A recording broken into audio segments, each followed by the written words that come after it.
இந்த பவுலில் நம்ம இந்த கேழ்வரகு மாவை இதில் நம்ம கொடுக்குறோம். ஓகேவா? அடுத்ததாக நம்ம இதில் சேர்க்க வேண்டியது ஆனியன். இதில் முக்கியமான ஒரு மூலிகை சொன்னேன் இல்லையா, இந்த ஆண்மையை தூண்டக்கூடியது இதுதான். அதிக நம்ம ஆண்களுக்கு ஆண்மையை தூண்டும். பெரும்பாலும் இந்த முருங்கைக்கீரை வாரத்துக்கு 2 நாள் 3 நாள் சாப்பிட்டீங்கன்னா ரத்தத்தை சுத்தம் பண்ண இரும்பு சத்து உள்ளது. மோஷன் ஃப்ரீயாக போகணுன்னா மோஷன் ஃப்ரீயாக போகும். குடல் பிரச்சனைகள் தீரும். முழுமையாக ஆண்மை சக்தி அதிகரிக்கக்கூடிய ஒரு அருமையான மருந்து இந்த மூலிகை, இந்த முருங்கைக்கீரை. இதை நம்ம என்ன பண்ணுறோம் அப்படின்னு பார்த்தீங்கன்னா, இந்த அடைக்கு தேவையானதை உருவியில் போடுறோம். இப்போ ஆனியன் சேர்த்துட்டோம், முருங்கைக்கீரை சேர்த்துட்டோம். அடுத்தது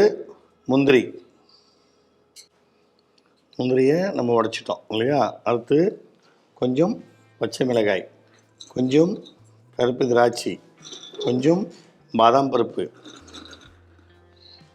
முந்திரி, தேனில் ஊற வச்ச நெல்லிக்காய், அடுத்தது பிஸ்தா பருப்பு,